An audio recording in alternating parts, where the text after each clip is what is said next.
नमस्कार दोस्तों, मैं आपका समीर सर एक बार फिर से आपके सामने उपस्थित हूँ कुछ ज़रूरी सूचनाओं के साथ। जैसा कि आप हमारे बारे में जानते हैं और नहीं जानते हैं तो धीरे धीरे जान जाएंगे। बहुत सारे स्टूडेंट हमारे हमसे पढ़े हुए जो यूपी पीसीएस में अच्छा रैंक ला चुके हैं, प्रीलिम्स निकाल चुके हैं, मेंस दे चुके हैं, वो सब तो मुझे जानते ही हैं। इसके अलावा आरओ में अच्छा परफॉर्मेंस किया है, मेंस लिखा है या फिर सिलेक्ट हो चुके हैं, तो वो मुझे जानते हैं।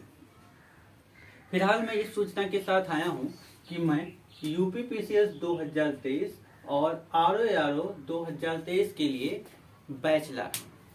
ये बैच मेरा पॉलिटी यानी कि भारतीय संविधान से शुरू होगा, लेकिन चूंकि ये रिवीजन बैच की तरह होगा, बहुत तेज़ी से क्लियर करेंगे। इसलिए एक चीज़ जान लीजिए कि मैं इसको बोर्ड पे नहीं पढ़ाऊँगा, या आप लोगों की डिमांड होगी तो बोर्ड पे ही आएंगे। रीज़न क्या है कि बोर्ड पे बड़ा टाइम लगता है।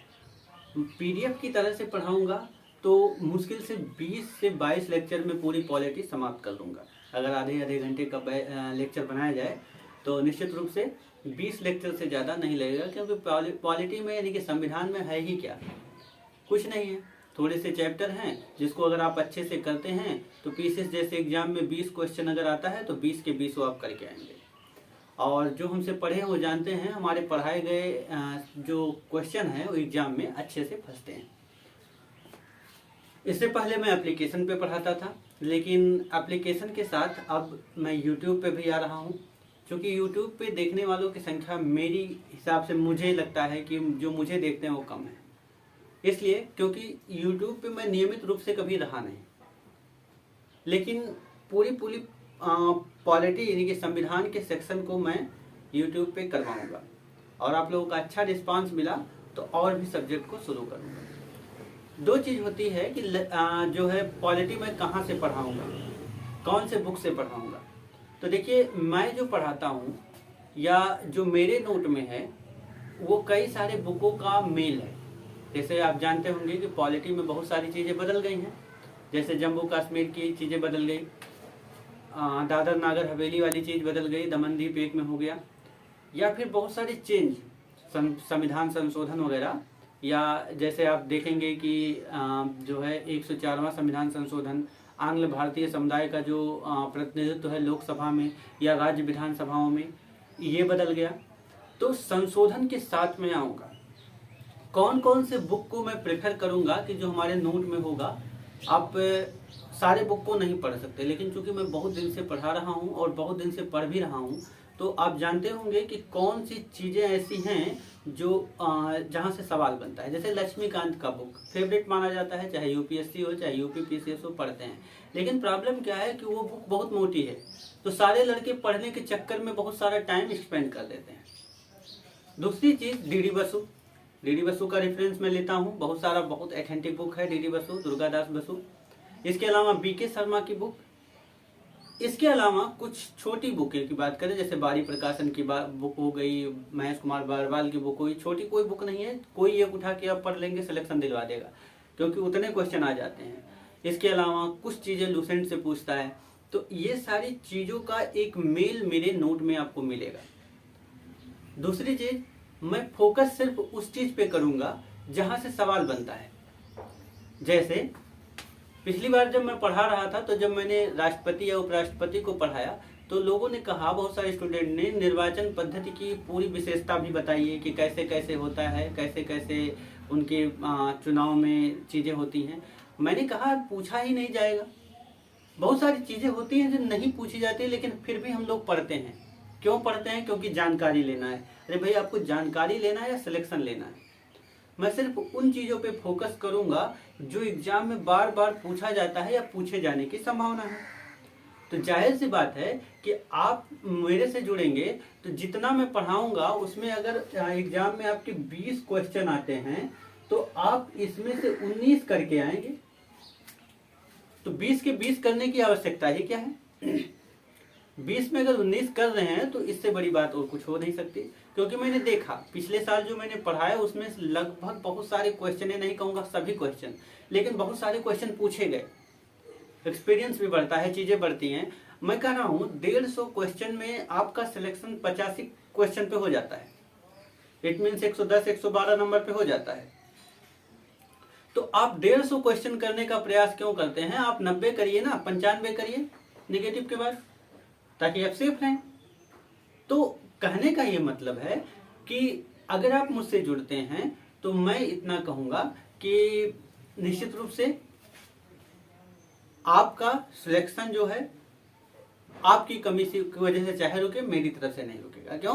क्योंकि मैं उन सारी कंटेंट को देने का प्रयास करूंगा जो एग्जाम में बार बार पूछा जाता है।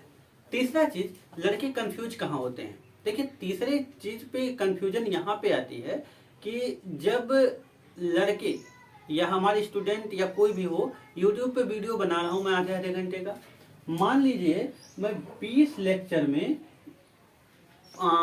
पॉलिटी को समाप्त कर रहा हूँ, 20 या 22 जो भी लगे, मैं ये नहीं कहूँगा 20 ही में खत्म होगा, हो सकता है 25 चली जाए, 30 चली जाए, क्योंकि पढ़ाने पर जब आते हैं तो कोई चीज़ छोड़ा नहीं जाता है, सारी चीज़ें पढ़ाई जाती हैं। तो मान लीजिए 20-22 लेक्चर में पॉलिटी की सेक्शन समाप्त होती है। अब क्या करेंगे? जो बहुत उत्साहित बच्चे होंगे 1-2 लेक्चर देख लेंगे।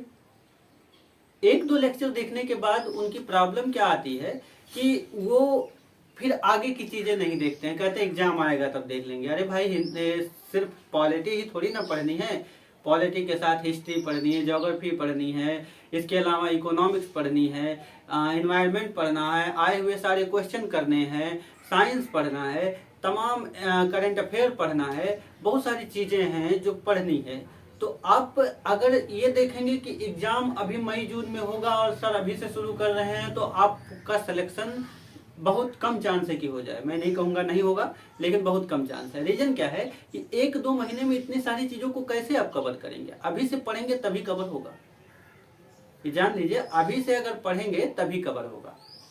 तो निश्चित रूप से आपसे इतनी निवेदन है कि अगर आप सीरीज मेरे साथ शुरू कर रहे हैं, व्हाट्सएप नंबर दिया हुआ है मेरा, जो है जो स्क्रीन दिख रहा है उस पे आप मैसेज भी कर सकते हैं, ताकि मैं वीडियो का डायरेक्ट आपको पहुंचा सकूं। तो मैं 1 नवंबर 2022 से लेक्चर शुरू कर रहा हूं। आप बताइएगा मुझे बोर्ड पे शुरू करूं या पीडीएफ बना के जल्दी से करवा दूं? बोर्ड पे टाइम लगेगा। रीजन क्या है? एक बार बोर्ड पे लिखना पड़ता है, दूसरी बार समझाना पड़ता है। पीडीएफ की कुछ चीजें बोर्ड पे छूट भी सकती हैं, लेकिन चूंकि किताब जो मेरा नोट है, अगर मैं डायरेक्ट उसको पढ़ाऊंगा तो वो चीज छूटेगा नहीं। तीसरा नंबर ये है कि अगर आप वीडियो हमारा देखते हैं यूट्यूब पे और उस पर कमेंट करते हैं, तो आपका नंबर व्हाट्सएप हमें दे दीजिएगा। और अगर आप कमेंट करते हैं कि सर मैंने वीडियो देख लिया, देखिए वैसे तो मैं पीडीएफ नहीं दूंगा। रीजन क्या है कि बहुत सारे बच्चे पीडीएफ लेके फिर लेक्चर नहीं देखेंगे, तो फिर मजा नहीं आएगा पढ़ाने में भी, और उनके पढ़ने में भी बहुत सारी चीजें समझ भी नहीं पाएंगे। लेकिन अगर आपने हमारे वीडियो को यूट्यूब पे देखा और नीचे कमेंट किया, तो आपके मोबाइल नंबर पे दे दीजिएगा अपना मोबाइल नंबर, व्हाट्सएप नंबर या टेलीग्राम नंबर, उस पे मैं उस दिन के लेक्चर का पीडीएफ दे दूंगा। तो ये काम मैं कर सकता हूं, लेकिन आपको मेहनत करना होगा। अगर आपको सिलेक्शन चाहिए तो आपको मेहनत करना होगा।